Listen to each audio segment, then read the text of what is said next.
Salut tout le monde, comment allez-vous? J'espère que vous allez bien. Nous avons une séance de lexique qui a pour titre la polysémie. Poly qui veut dire plusieurs et sémie qui veut dire sens. Plusieurs sens. Un mot peut avoir plus d'un sens. Il y a le sens direct, ou bien ce qu'on appelle le sens propre, et il y a le sens figuré, c'est l'interprétation. Comme exemple, blanc ou blanche, le premier sens c'est une couleur et le sens figuré c'est la paix, silm. Voyons ces 9 phrases pour chaque des exemples, pour chaque des sens, le sens propre et le sens figuré. Le sens propre peut être l'équivalent du sens connoté et le sens figuré, le sens dénoté. C'est le premier sens et c'est le deuxième sens. Le sens propre, c'est le sens direct. C'est le message direct. Alors que le sens figuré a besoin, hein, a besoin de réflexion, a besoin de pensée. Alors, un mot peut avoir plusieurs sens. On va voir que dans ce rang et aussi dans ce rang, il y a des mots qui se répètent, mais ils n'ont pas le même sens, ils n'ont pas la même signification. Alors, première phrase, j'ai mal à la jambe, ça veut dire je souffre. Alors que ici, ça me fait une belle jambe, ici, c'est le même sens, mais dit indirectement. Ça me fait une belle jambe, c'est la même chose, seulement c'est dit d'une autre manière. Deuxième, à la montagne, on respire le grand air. Cette maison respire la joie. Le mot qui se répète, c'est respirer. Le nom, c'est la respiration. À la montagne, ici nous avons un complément circonstanciel de lieu. À la montagne, on respire le grand air. On peut dire aussi, on respire le grand air à la campagne.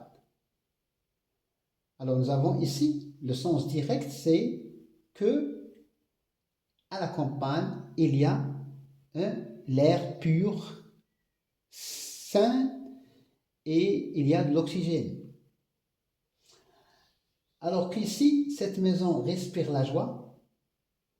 Alors on peut dire dans ce foyer, dans cette maison, émane la joie et le bonheur. Donc on voit bien que les mots, même s'ils sont utilisés les deux, mais suivant le contexte, on voit bien que ce mot respirer n'a pas le même sens que celui-là. Le client a dévoré le plat, c'est-à-dire il a mangé, il a bien mangé. Alors, il a dévoré ce livre en une nuit, ça veut dire il n'a pas, alors comme le cas quand il s'agit d'un archilecteur, il a terminé ce livre en un temps record, en un temps record. Donc le mot dévorer, même s'il est employé ici dans dans la case du sens propre, il n'a pas le même sens que ici dans le sens figuré. Le verbe n'a pas le même sens, il a deux sens. Le premier sens, c'est il a bien mangé. Ici, il a dévoré ce livre, il a lu ce livre rapidement. La cuisinière a goûté à cette sauce. Pendant le voyage, il a goûté à la liberté. Ici, goûter, il a voulu savoir comment il est. Cette sauce, il a goûté pour voir si elle est salée ou. Alors qu'ici, pendant le voyage, il a goûté à la liberté, c'est-à-dire il a senti qu'il est libre. Il a senti qu'il est libre. Cinquième phrase, il compte son argent. Ici, compter, ici, c'est calculer. Compter combien il a d'argent. Alors, tu peux compter sur moi, le même verbe, tu peux compter sur moi, c'est-à-dire je peux t'offrir mon aide, mon soutien, je peux te soutenir, je peux t'aider. Alors qu'ici, compter, ça veut dire ici, ça va le nombre exact d'argent qu'il a. 6. Chaque soir, Shahrazad raconte une histoire. Dans les mille et une nuits, le conte des mille et une nuits, pour ne pas mourir, Shahrazad était obligé de raconter une histoire à Shahrayar. Ici, le mot histoire, c'est un récit inventé. Shahrazad raconte une histoire. Alors qu'ici, tu ne vas pas en faire une histoire. Ici, le mot veut dire, le sens veut dire, tu ne vas pas faire un problème. Tu ne vas pas créer un problème de ça. Ce n'est pas très important. Tu exagères. Tu ne vas pas en faire une histoire. Tu vas dire, tu ne vas pas inventer. Tu ne vas pas donner plus d'importance à ce fait. Donc, ça ne vaut pas la peine, tout simplement. Alors, histoire ici n'a pas le même sens qu'ici. Un homme grand, quelqu'un qui est musclé, quelqu'un qui fait du sport, on peut dire un homme grand. C'est-à-dire, ici, ça concerne la taille. Il a une grande taille. Alors, un grand homme, ici, on voit bien que homme, c'est le nom, et grand, c'est l'adjectif. Ici, on a commencé par l'adjectif et on a laissé le nom après. Alors, l'adjectif est antéposé, et ici, il est postposé. Alors, un grand homme, c'est-à-dire un homme de valeur, un homme célèbre. C'est ça le sens dans le deuxième, le sens figuré, veut dire que cet homme, il est célèbre, il est très connu, un auteur par exemple, ou un joueur. Alors, le lion a mordu sa victime ou bien sa proie, c'est-à-dire, il a mangé sa proie. Ici, Jalil est un mordu de l'informatique, c'est-à-dire il excelle. Il excelle dans ce domaine de l'informatique.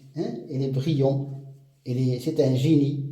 Alors le verbe mordre n'a pas le même sens dans les deux exemples. Le lion a mordu sa proie, c'est-à-dire il a mangé, il a mangé dans un temps record aussi sa proie ou bien sa victime. Alors qu'ici, Jalil est un mordu de l'informatique, c'est quelqu'un qui est excellent dans ce domaine. Prends ton manteau, tu vas avoir froid, ou bien tu vas attraper froid. La montagne est couverte d'un manteau de neige. Nous avons le mot qui se répète, c'est nous avons un manteau ici, mais ils n'ont pas le même sens. Le sens propre, c'est un habit, un vêtement. Prends ton vêtement. Alors qu'ici, il y a ici, la montagne est couverte d'un manteau de neige, c'est-à-dire il y a une couche épaisse de neige, pour montrer c'est plus le temps ensoleillé comme à l'été, pendant l'été, mais c'est l'hiver. Alors ici, c'est plus proche de la langue poétique, de la poésie, qu'ici. Alors, dans le langage où nous avons le sens propre, on peut parler, c'est le sens direct, c'est la communication ou bien le message direct. Alors que dans le sens figuré, on a besoin de savoir le sens, le deuxième sens, le sens caché derrière les mots. Alors, dans le sens figuré, le message n'est pas direct. La montagne est couverte d'un manteau de neige, c'est-à-dire qu'ici, nous avons l'hiver et par conséquent, il y a l'immobilité, il y a la stagnation, il n'y a pas de mouvement. Voilà, pour récapituler, on peut dire qu'un mot a plus d'un sens. Le premier sens, le sens connoté, le sens premier, ce qui est direct, c'est le sens propre. Alors, le sens figuré, c'est le sous-entendu, c'est ce qui est caché derrière les mots et qui a besoin d'interprétation, qui a besoin d'une culture. Merci et bonne chance.